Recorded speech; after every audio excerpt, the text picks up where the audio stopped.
Okay, thank you. I want to just say we are honored and delighted to be able to have Srilatha Batliwala with us at lunch today. She is a feminist activist and a researcher who is currently Scholar Associate with the Association for Women's Rights in Development, or AWID, a leading international women's rights organization. Srilatha has worked for gender equality and women's empowerment for the last 40 years through grassroots activism, advocacy, research, training, including building theory from practice and organizational capacity building. Up to the mid-90s, she focused on building movements of poor, urban, and rural women in India, particularly in the slums of Mumbai and backward districts of Karnataka state.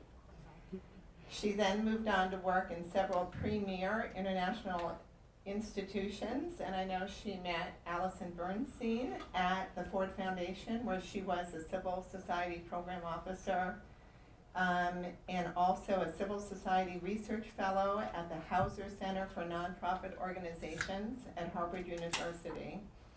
Since 2007, Srilatha has been with AWID.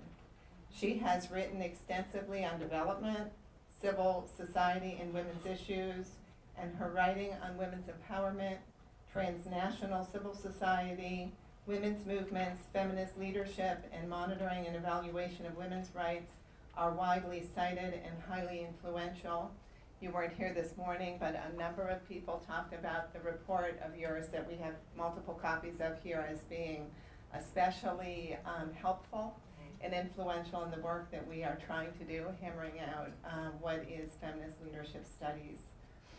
She is also well known for her teaching and capacity building work with young women activists and social justice organizations in India and around the world. She is based in Bangalore, India. Join me in welcoming Srilatha. Thank you.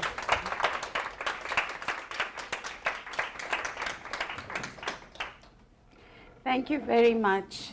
I should say the honor is mine to be here and to be, presenting some of these ideas at an institution and to a set of institutions that have been thinking about this and working on these issues for a very long time. I want to say a special word of thanks and recognition to Charlotte Bunch and the Center for Women's Global Leadership, who not only, I think, to a great extent inspired this work, but who also gave us access to their archives. Because, believe it or not, there was a pre-digital world. And there was a time when everything wasn't available in soft copy and on the internet. And one of the disadvantages I discovered when I went back to live in India, and also many years later when I left Harvard, was I no longer had access to Harvard's online library either. So, it can be quite hard to get access to these types of materials. So one of my colleagues from CREA, the organization that commissioned and was responsible basically for bugging me to death until I did this paper, sent one of their staff who spent a week here, right, Charlotte, bugging you to death and getting access to all these old,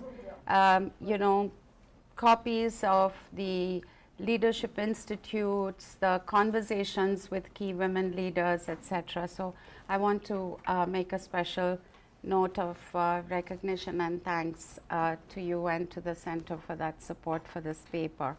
I know that many of you in the room have read the paper. Some of you have read it quite closely, but Alison suggested, okay, I'll do the thanks to you at the end. I'm Indian, we believe in all these formalities, so I'll do it at the end. When Alison invited me to come and talk about this and present the paper, I knew that several of you had already encountered it, through your researches on the internet. And but nevertheless, she suggested that it might be useful to summarize some of its key contents.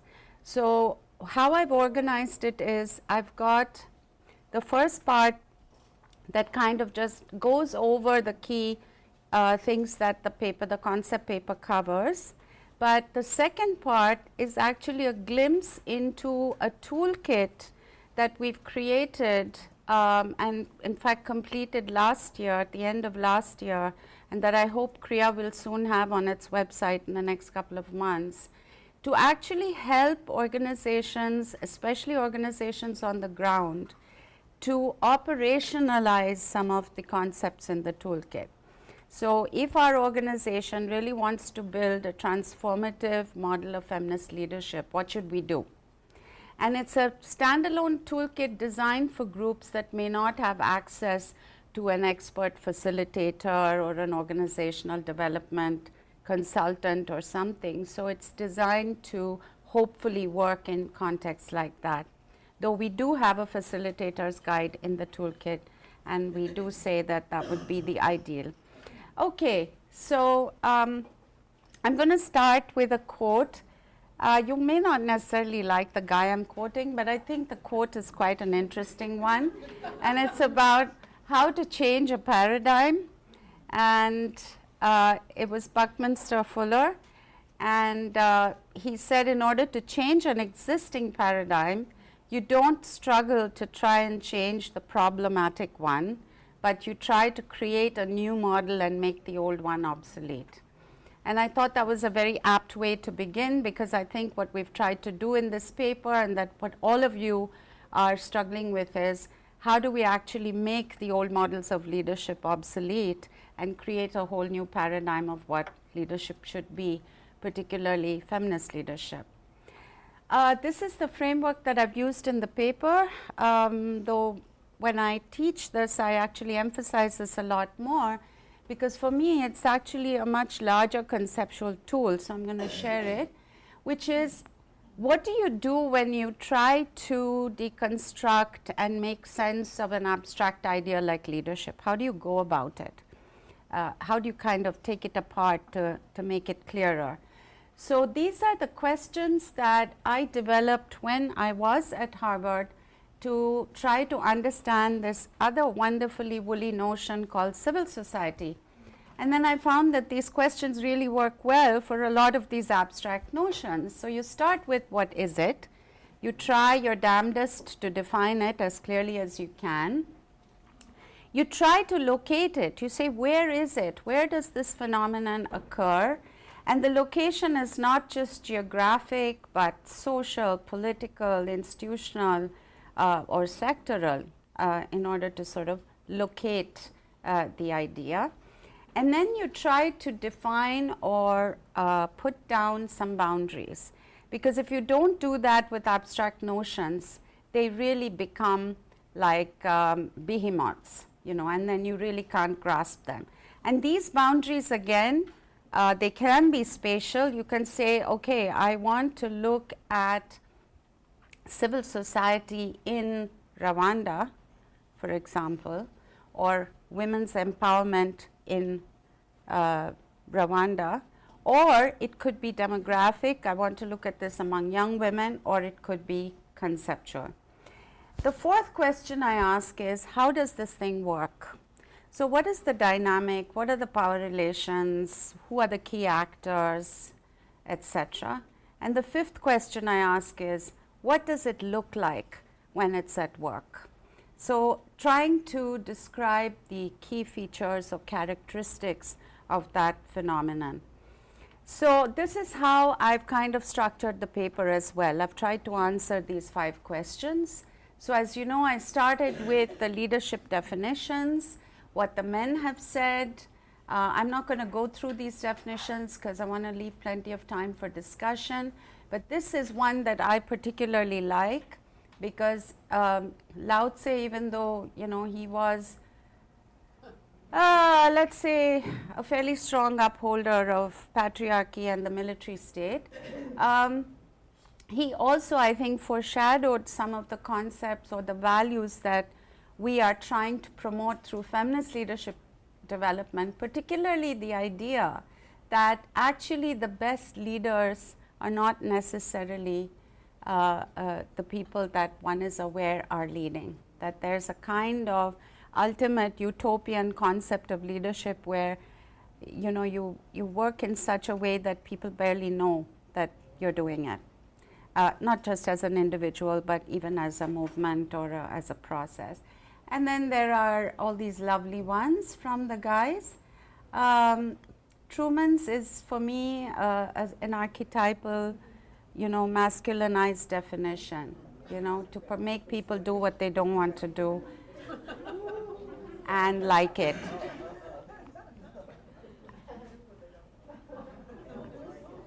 Isn't that lovely? Okay, then I encountered this whole, not a whole lot, but some literature on something called feminine leadership. And that was very useful to me actually, because it helped me to then distinguish what is feminist leadership from feminine leadership and move forward. But this is a fairly interesting one, because she's naming again a lot of the qualities or the attributes or practices that we have kind of privileged within the feminist leadership framework, but for different reasons. The cooperation over competition, validating things like intuition, and interpersonal relationships, and so on. And then we come to the definitions of feminist leadership. This was a wonderful discovery, was all the work done by the Disabled Women's Network in Ontario, and I strongly recommend a lot of their material. They've done a lot of thinking about it, and in their organization, they've gone through, I think, some of the most sophisticated and elaborate experiments in implementing and practicing feminist leadership, the Disabled Women's Network of Ontario. And then there's, of course, the wonderful definition by Mary Hartman, whose spirit I'm sure still is very strong in this institution, that it should be about empowerment and aimed at change, building other women's capacities, not amassing power for myself, and the confidence to lead in their communities. And Peggy's wonderful distinction between what she called transformative or transformational leadership and feminist transformational leadership, which was a very useful distinction and helped us move forward as well, because she emphasizes the simple truth that feminist leadership has to be fundamentally about advancing gender justice, and she makes no bones about that. Then our great late Gerda Lerner, one of the great feminist mothers of this country, has a beautiful definition. It's going to take a long time to read it, but I do encourage you to read it in the book, that one of the great measures of leadership is wherever we are as women, wherever we're situated, to advance the agenda by not thinking so much about how to be leaders, but rather about how to be doers and how to be agents of change. So kind of modeling the process rather than getting worried. And this is another resource that I would strongly advocate for all of you to look further at, the Admira Toolkit. Admira is an interesting organization, was based in Holland, and they did work with the organizations working in the Balkans during and post the Balkans War, and all the genocide and the violence against women that occurred at that time, and helping women who were survivors of this violence, both Muslim and Serbian, to build organizations, and a lot of the sort of reconciliation and healing processes. They did a lot of the organizational development and support for that. And out of that process, I think they've evolved a very, very clear and good understanding of feminist leadership with all these facets to it. But I like the way they start by saying, like Peggy does, that feminist leadership is oriented to a different arrangement of the human order. Wow, you know, that's a really large and all-embracing goal, and they name it very clearly. And this is the definition that it now actually, I have to tell you, I feel it's so klutzy. I don't think I would say it this way now, but what I tried to do was to synthesize what I thought were critical elements of all the key definitions that I encountered and put it together in one place.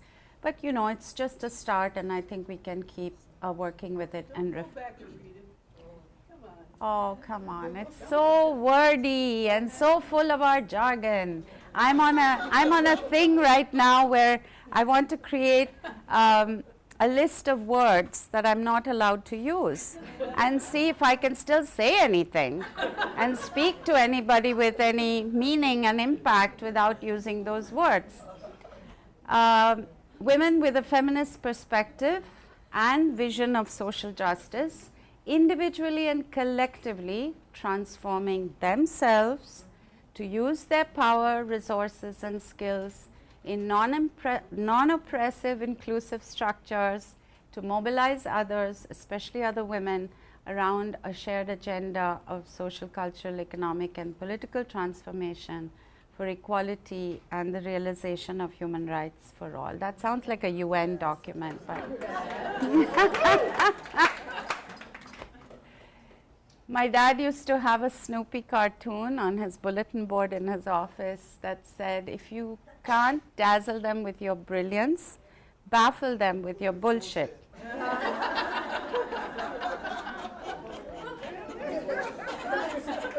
Don't use that one. Don't put that in your podcast or whatever. Okay. So the next question, where is it? Where are its boundaries? This actually turned out to be quite a simple thing to answer, because clearly if we have this larger goal of social transformation with gender justice at the center of that transformation, feminist leadership has to be practiced really everywhere where women transact their lives. So it's, and this is where our old slogans of the personal is the political, and breaking the dichotomies of the different spaces of private and public and so on, it's where we try to cut across all that and say, yeah, we have to do it everywhere. We have to do it, first of all, within ourselves because of our internalized oppression and our internalization of patriarchal models of leadership especially, and of our own sort of stereotypical roles. And then, of course, we have to do it in all the other sort of social spaces in which we operate, informal and formal, and within the organizations and institutions that we work in our political bodies, and in our movements. So, but the boundaries, if we really want to try and identify them, for the purpose of the paper, since the paper was really targeting the concept of feminist leadership within social transformation processes, the boundary we set there was simply to say that this is concerned with this feminist leadership practices in those institutions and processes concerned with promoting human rights, women's rights, gender equality, and social justice. So again, both the formal and informal structures that one could call duty bearers in this process, but also in other social movements and social change organizations. And I can tell you, we've recently concluded, I served as the lead advisor to an IDS program called Bridge. I don't know if you've heard of the Bridge Pack on gender and citizenship, Bridge Pack on this and that. So we've just concluded the one on gender and social movements. And I can tell you that the picture is pretty grim. And social movements are a major terrain for much more work with both women inside and for feminist leadership to kind of really challenge and push. And of course in our own movements and organizations. So then how does it work? So this is where the 4Ps concept arose, because when I sort of looked at all the literature, I realized that one of the key pieces that has been missing in a lot of the thinking and conceptualization in, especially in the management literature on leadership, is power. But if we are talking about transformation, then we have to start with power, recognizing that leadership not only involves changing other power structures, but also about your own exercise of power, whether as an individual or as a collective or a group. So power was obviously a key piece of the puzzle, recognizing it and dealing with it. Our politics and purpose. So, okay, if you have power as a key facet of leadership, what are the check mechanisms or the lenses or the filters through which you can prevent the misuse or the abuse of that power in the ways that we've witnessed over the millennia and that we continue to witness even within women's movement organizations and feminist organizations? How do you temper that, especially individual power? So we were trying to look at the role of our politics, our purpose, as one of the key filters and the key check mechanisms. I'm exercising power not because, you know, I want to become, I don't know, Gaddafi or Bush or whoever, but because I want to effect social transformation. So my purpose has to be a very strong check mechanism on the way I look at power, both my own and other people's. And that means that our politics automatically or axiomatically is built from certain values and principles. So principles become another filter and another check mechanism. And so the practice piece has to emerge out of these three. When these three are in balance, so to speak, then the practices tend to get very aligned and harmonized, and they tend to be good practices. And this is certainly what my study of women's movements tells me, the AWID study of women's movements around the world. Those that have paid the greatest attention to their internal processes, to their internal power dynamics, to creating leadership opportunities, you'll see that in a minute, they are the ones that have sort of got it right, so to speak. But when this first iteration of the 4 Ps went out, one of the first pieces of feedback I got is, you've forgotten that leadership is done by human beings. And in this case, largely by women. Most feminist leaders are going to be women.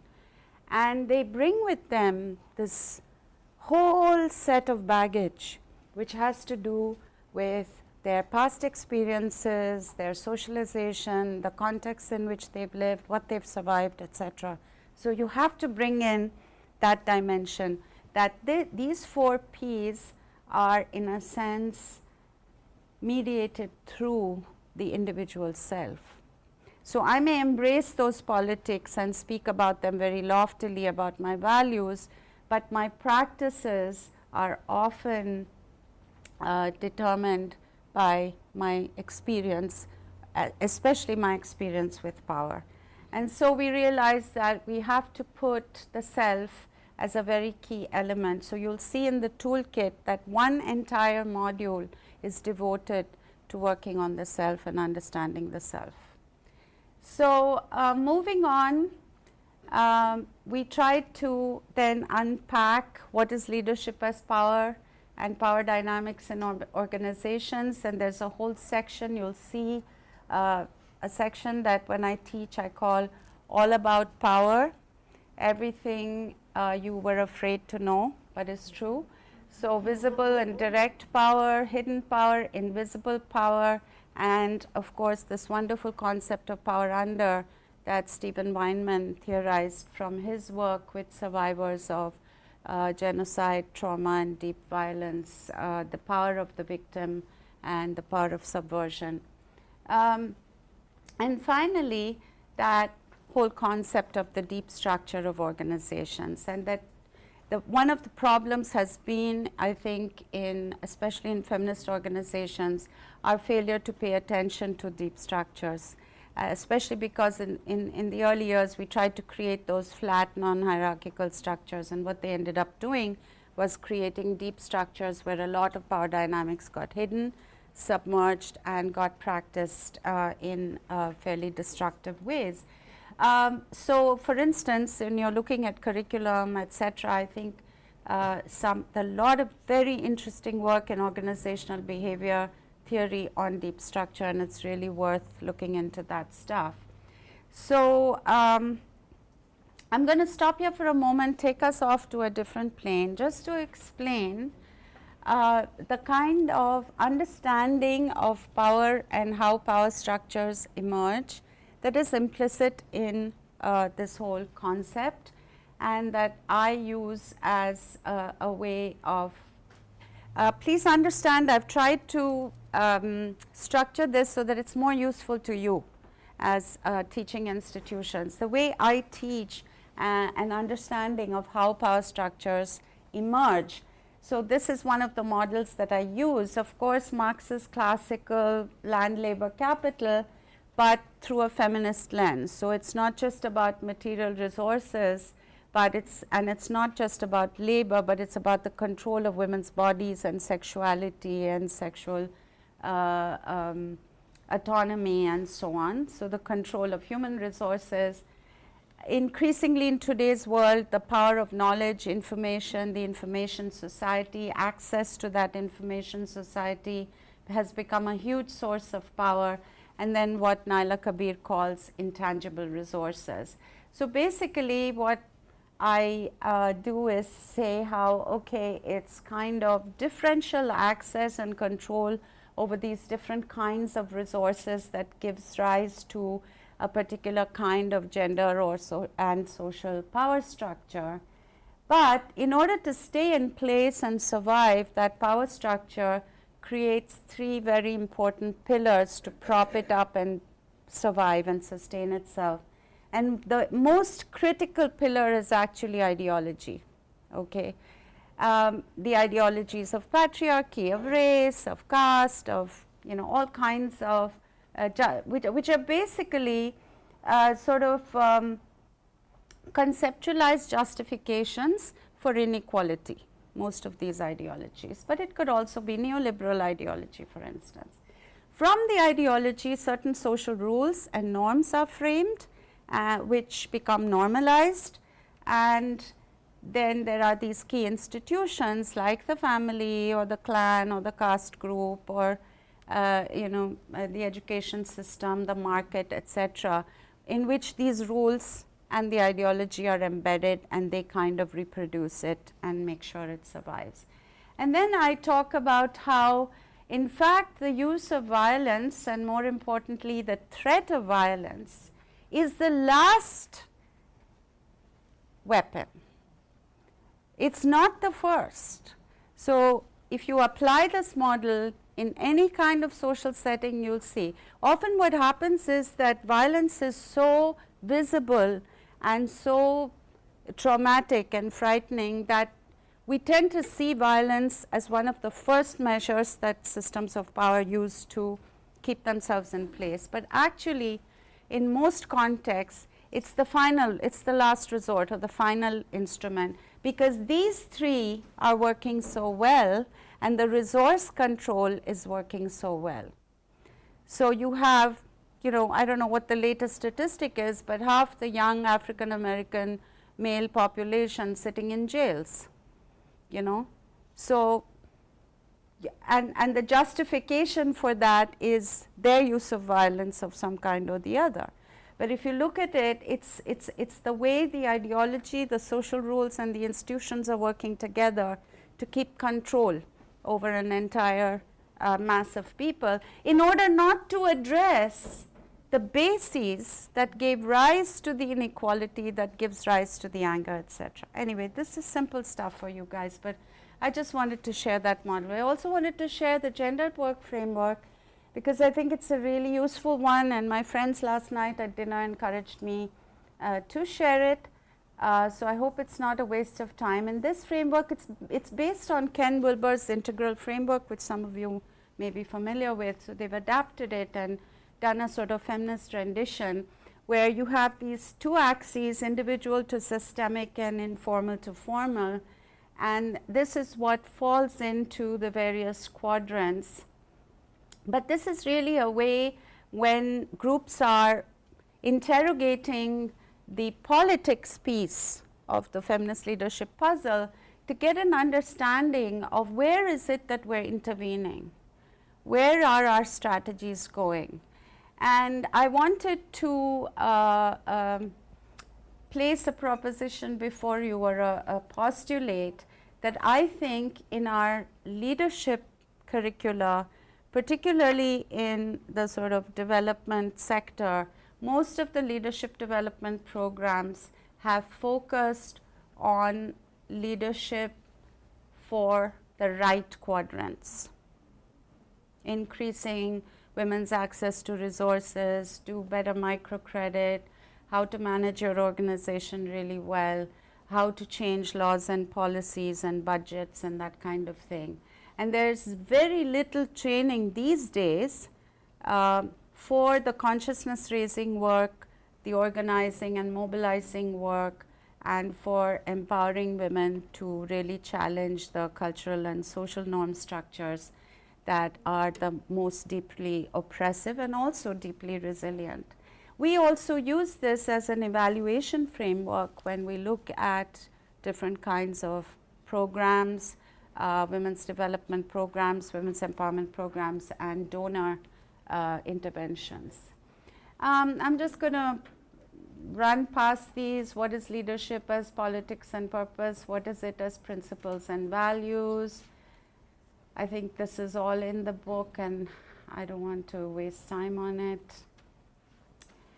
Just a word on the leadership as practice piece. I think the paper has also tried to emphasize, because the paper is also speaking to our sister organizations who do a lot of women's leadership development.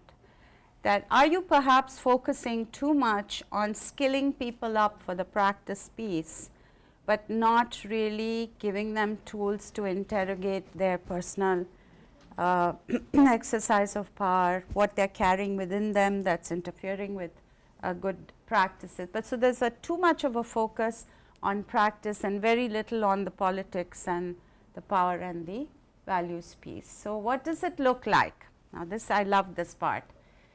What are some popular myths about feminist leadership? So if I show up late every day, if I don't finish my report on time, you shouldn't say anything to me because you're supposed to be a feminist organization. That's one side of the piece. And the other side of the piece is, you should never challenge me as a leader because I've given my whole life to this movement and that side of it. So, we construct this utopia that becomes very problematic and really don't interrogate. There's an assumption that we'll share power more readily, more equally, etc., etc. And you all know Joe Friedman's famous Tyranny of Structurelessness paper. And I was very saddened to read, I guess a month or two ago, about her death and how she didn't she die, or was there a Festschrift or something they did? I'm sorry, I didn't mean to kill her off if she's alive. She wrote about children and violence. That's right. Oh, she wrote that, right. Okay, so I'm sorry, I killed the wrong feminist. But the point is that I think her paper, that article of hers, was a huge reality check for all of us, and it still continues to reverberate through the decades.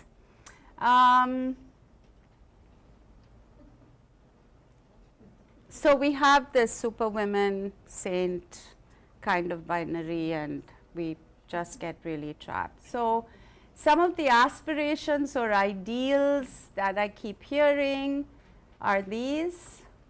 This is how it should be. Good feminist leadership should be this way. But how do we get there? I mean, I agree with all of this.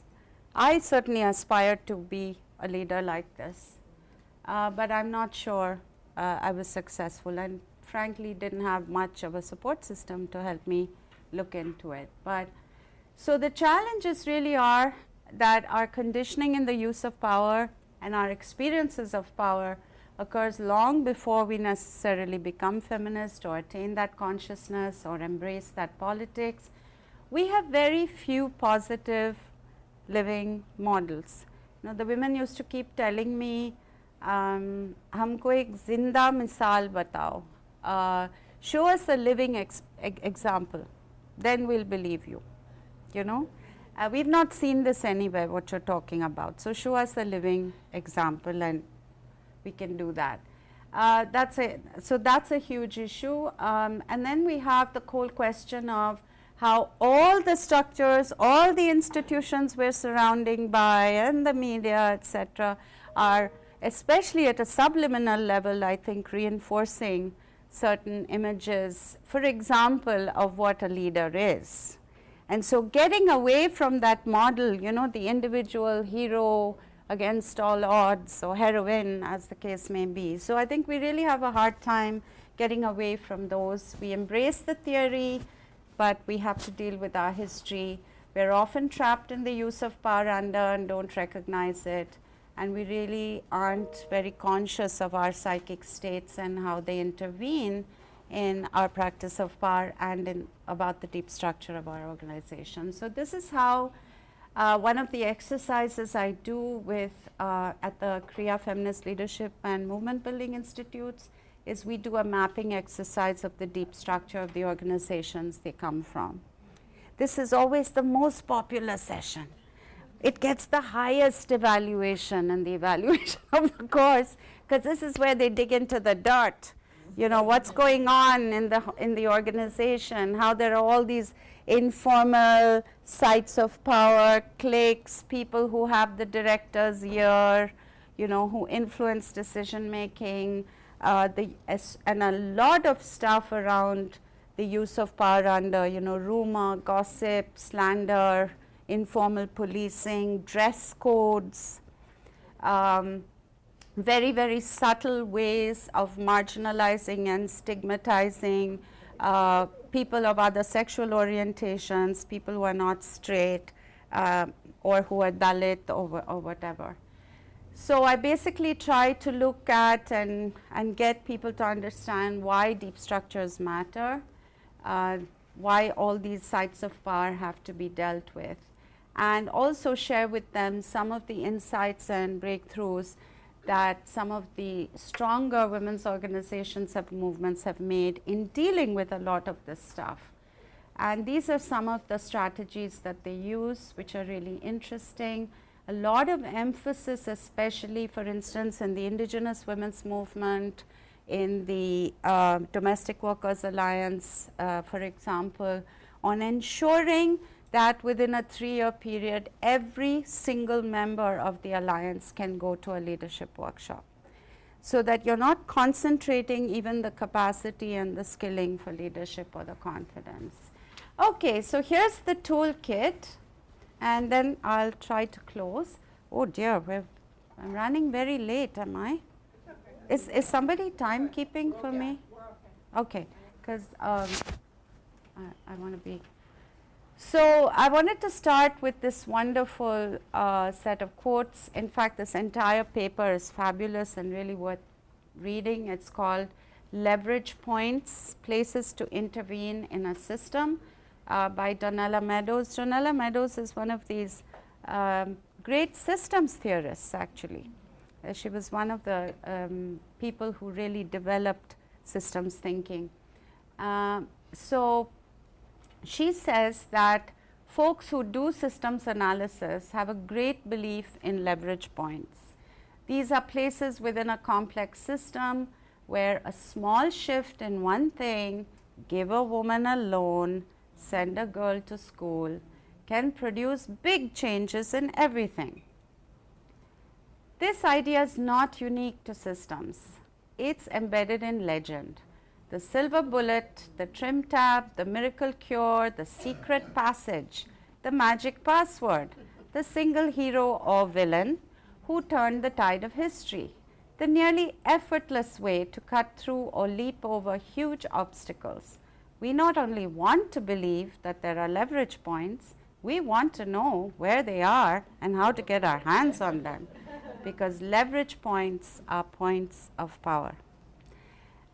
So the reason I'm quoting her here is that I think the toolkit is a way of getting people past the idea that there's a silver bullet, there's this magic remedy that will then feministize your leadership overnight, but that there are multiple points of intervention, that there are multiple ways in which you have to work on it. It's complicated and you have to deal with that complexity. So the structure of the toolkit is the first module deals, as I said, with the self and really kind of, I think reflects the whole concept of the personal is the political. So let's start with the personal, where we are. The second module is a set of exercises to help groups identify and articulate their politics and purpose. The third module is about very consciously defining your values and principles and doing it in a way that it's not some high-minded, lofty statement that then you put in your annual report and forget about, but how to make that a living document and a living tool for organizational life. The fourth module is about working on personal and organizational power. And finally, we have the facilitator's guide, which is a tip, and it could be a facilitator from within the organization itself, but basically on, how do you create a safe space, how do you deal with tension and conflict that these exercises are inevitably going to raise. So I'm sorry I can't share the whole thing with you at this moment, but as I said, it will be online by the end of the year. But I'm just giving you a few glimpses. The goals of the first module was, believe it or not, even to define feminism, because although we start in the introduction by saying, please read the concept paper, please understand this toolkit is based on the concept paper, nobody's going to read the concept paper. So the people who reviewed the first drafts of the toolkit suggested that, look, just put in these definitions into the toolkit. Now, what is feminism? What is transformative? What is transformative leadership, etc. So it starts with that. It talks about why transformative feminist leadership matters, what's the difference it can make. It tries to create a greater awareness of the self through a set of tools and what they call capacitar practices. And if you're interested, you can go to the capacitar website and have a look, because capacitar has sort of synthesized and brought together a lot of different approaches from Tai Chi to psychoanalytical theory, and tried to create a set of practices that are relatively easy. So for example, this is how we define feminism. No, it's not just an ideology. Sorry. It's also an analytical framework. It's also a social change strategy. And it's a set of daily practices. Okay? So some of the self-exercises include breath work, finger holds, this finger hold technique, which is one of the capacitor practices. I use it all the time now. So I've tantalized you. You've got to go in and find finger holding in the toolkit and do it, where each finger is an energy channel for a particular kind of negative energy. And guess which one is for anger? So if I'm really, really angry, I have to hold the finger very lightly, not, sort of compress it, but just hold it firmly. Close your eyes and just keep breathing. And before you know it, your finger comes alive. It has a pulse. You can feel the blood, and you really start to feel like something is coursing through the finger and exiting your body.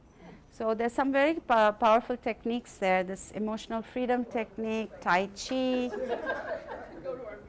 Yeah, and then go, oh, sorry, I'm just doing my finger holding here.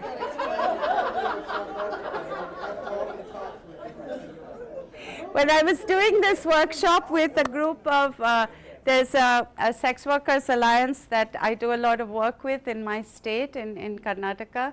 And when I did that one, they just cracked up. Of course. They just thought that was the funniest thing they'd ever seen.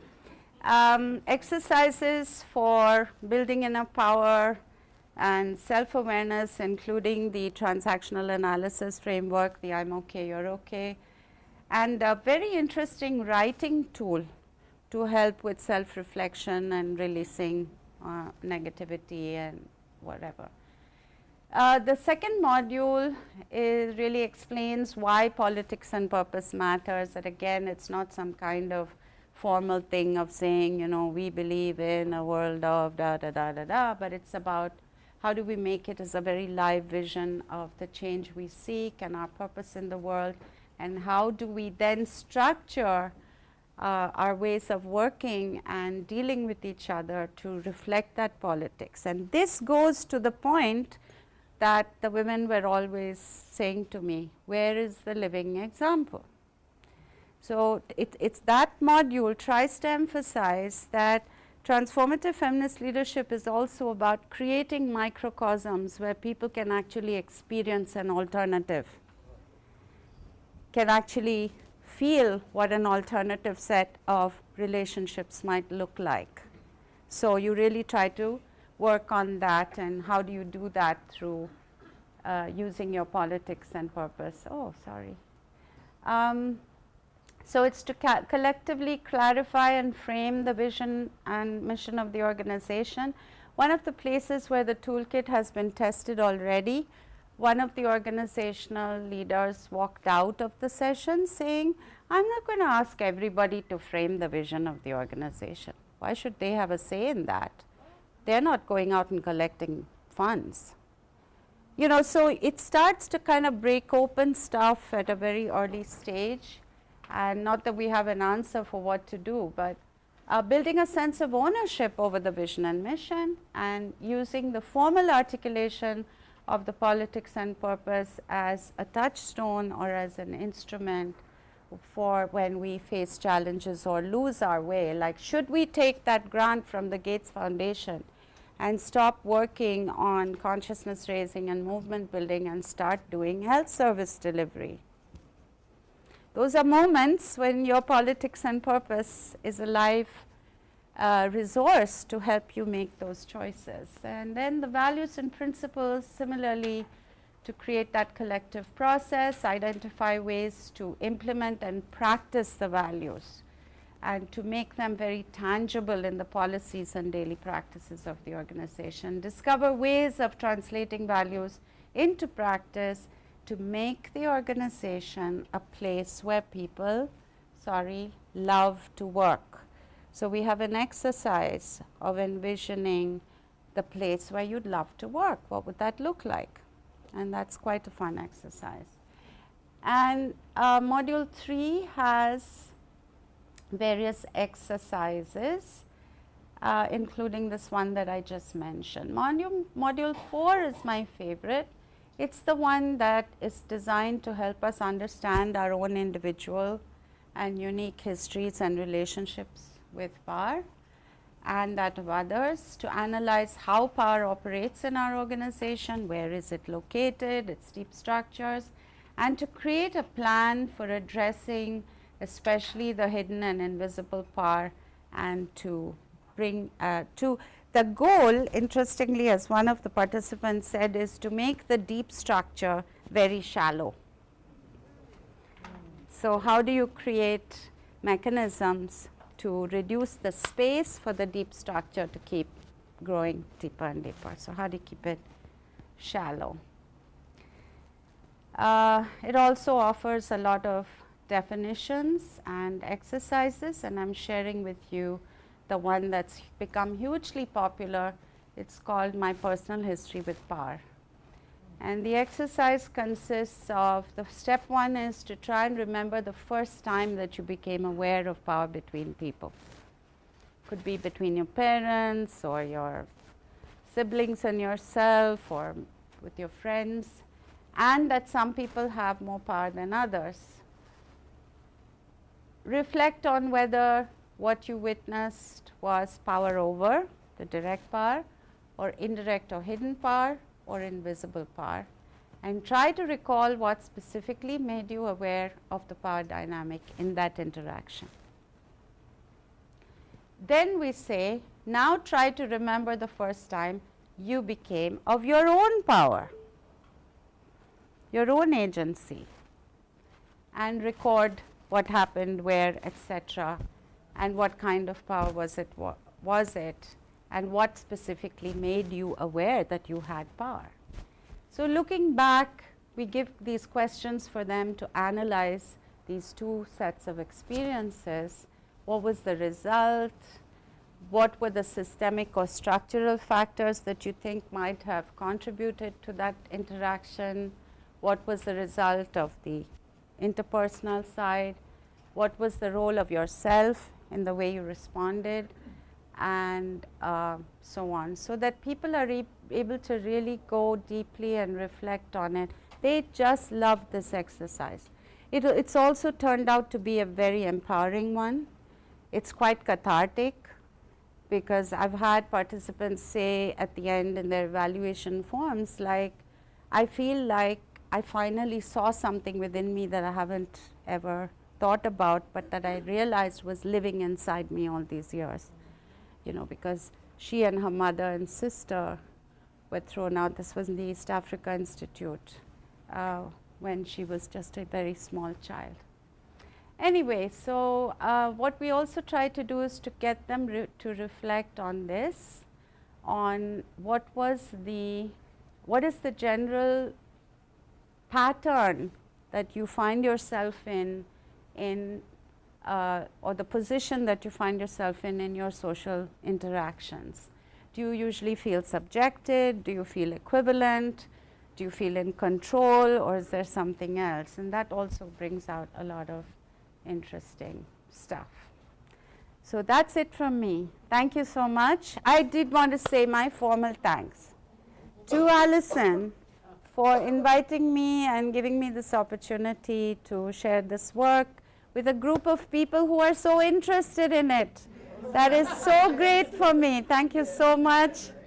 And you know, we have this wonderful tradition in India of giving a vote of thanks at the end of every function.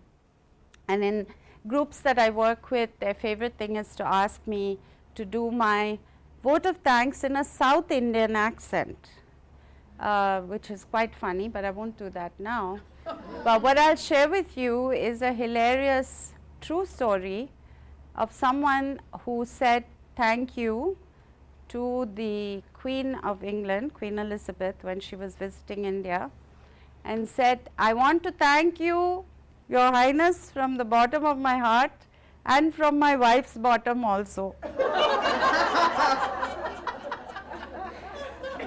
So I want to thank you also from Kriya, and the bottom of Kriya's heart and my bottom also, but yes, but thank you very much.